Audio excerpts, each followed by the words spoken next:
Welcome to A Year of War and Peace. I'm your host, Brian E. Denton. A Year of War and Peace is a daily, year-long, chapter-by-chapter reading of and meditation on Leo Tolstoy's epic novel, War and Peace. In these videos and podcasts, you'll be treated to a free reading of one chapter per day of the novel, plus a reflective essay I've written individually tailored to that day's chapter. These readings are offered for free, though if you'd like to support me, you can do so in one of three ways. First, you could purchase my ebook, A Year of War and Peace. It features the entire novel, plus all of my reflective essays, and it's only $2.99 on Amazon.com. You could also become a patron at patreon.com/Brian E. Denton. If you sign up there, you'll receive a sonnet once a month, plus a link to an ebook of my collected sonnets. Finally, if you like, you can make a one-time donation to my PayPal account. The email there is brianedenton@gmail.com. You can also use that email to contact me. I'd be happy to hear from you. Your support is greatly appreciated. Today's reading and reflection is on Chapter 277. Chapter 277. The famous flank movement merely consisted in this.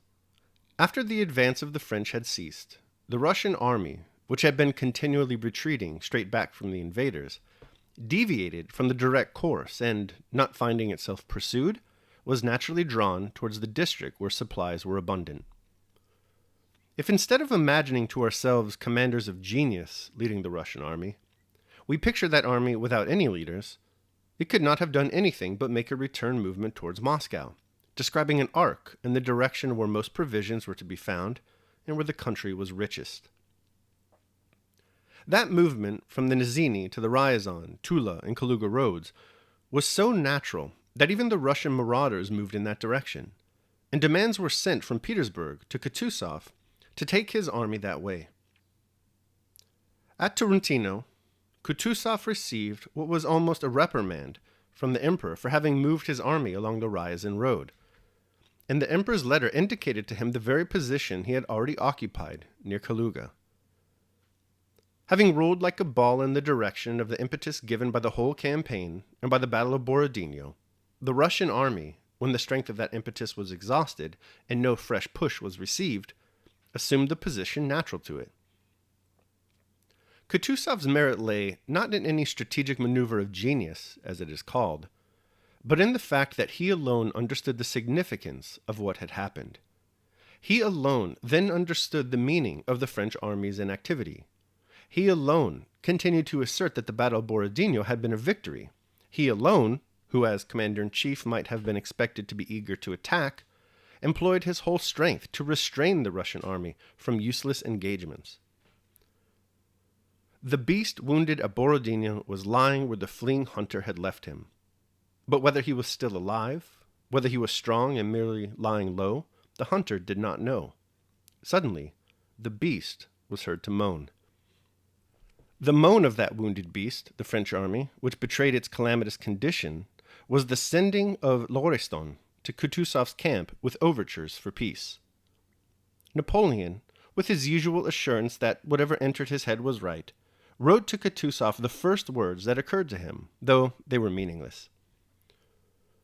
Monsieur le Prince Kutuzov, I am sending one of my adjutants general to discuss several interesting questions with you. I beg your honor to credit what he says to you, especially when he expresses the sentiment of esteem and special regard I have long entertained for your person. This letter, having no other object, I pray God, Monsieur le Prince Kutuzov, to keep you in his holy and gracious protection. Napoleon, Moscow, October 30, 1812. Kutuzov replied, I should be cursed by posterity were I looked on as the initiator of a settlement of any sort. Such is the present spirit of my nation. But he continued to exert all his powers to restrain his troops from attacking.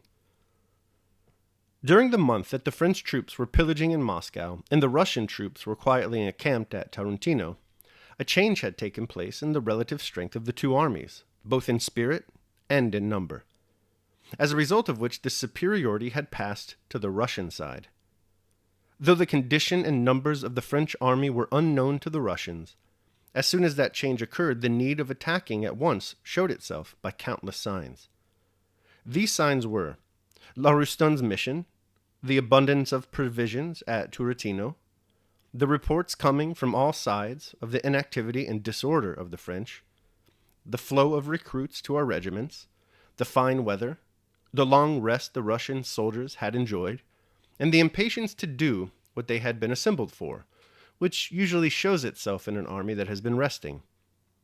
Curiosity as to what the French army, so long lost sight of, was doing, the boldness with which our outposts now scouted close up to the French stationed at Turretino, the news of easy successes gained by peasants and guerrilla troops over the French, the envy aroused by this, the desire for revenge that lay in the heart of every Russian as long as the French were in Moscow, and, above all, a dim consciousness in every soldier's mind that the relative strength of the armies had changed, and that the advantage was now on our side. There was a substantial change in the relative strength, and an advance had become inevitable. And at once, as the clock begins to strike and chime as soon as the minute hand has completed a full circle, this change was shown by an increased activity, whirring, and chiming in the higher spheres. All right, that concludes my reading of chapter 277. I will now proceed to my reflection on the same. A Year of War and Peace, day 277. Let me see who you are. It took Seneca 127 letters to lay out Stoic philosophy for his friend Lucilius. It takes Tolstoy about 2 pages today. Perhaps that's a gross oversimplification, but frankly, not by too much. We have, after all, in the action of the Russian army, 2 of the central tenets of Stoic ethics: living according to nature and withholding assent to impressions. By adhering to these 2 concepts, the Russian army turns the tide of the war in their favor. Twice in today's chapter, Tolstoy refers to the movement of the Russian army as following a natural course towards the Kaluga Road. The Kaluga Road is the natural place for the Russian army because that is where the supplies are. Tolstoy emphasizes that this is where the Russian army would have ended up, even absent commands from leadership. This is in keeping with the Stoic conception of the cosmic nature as a rationally organized and well-ordered system wherein all events are fated to occur as if by providential will. The most decisive resolution of the Russian army, according to Tolstoy, was its decision to withhold attack until just the right moment. We read in earlier chapters that the French assault at Borodino and their subsequent occupation of Moscow provoked a desire for immediate martial response for most Russians. Kutuzov, however, counseled patience. Quote, Kutuzov's merit lay not in any strategic maneuver of genius, as it is called, but in the fact that he alone understood the significance of what had happened. He alone then understood the meaning of the French army's inactivity. He alone continued to assert that the Battle of Borodino had been a victory. He alone, who as commander-in-chief might have been expected to be eager to attack, employed his whole strength to restrain the Russian army from any useless engagements. End quote. Here we have the Stoic idea that we should withhold our assent to impressions, particularly if they are negative impressions.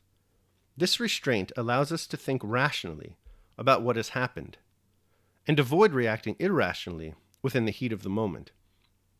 Remember then the Russian army along the Kaluga Road, and Kutuzov, their patron saint of restraint. Daily meditation. Be not hurried away by the rapidity of the impression, but say, impressions, wait for me a little. Let me see who you are and what you are about. Let me put you to the test. Epictetus, The Discourses. All right, so that concludes my reading of and reflection on chapter 277 of War and Peace. I hope you enjoyed it. Thanks so much for joining me. Remember that tomorrow we're going to be reading and reflecting on chapter 278. Hope you join me then. And if you'd like to support me, you can do so either by purchasing the ebook, A Year of War and Peace, becoming a patron at patreon.com, or making a one-time donation at PayPal. The links to all that are down below in the show notes description. I'll see you tomorrow. Until then, take care of yourselves and others.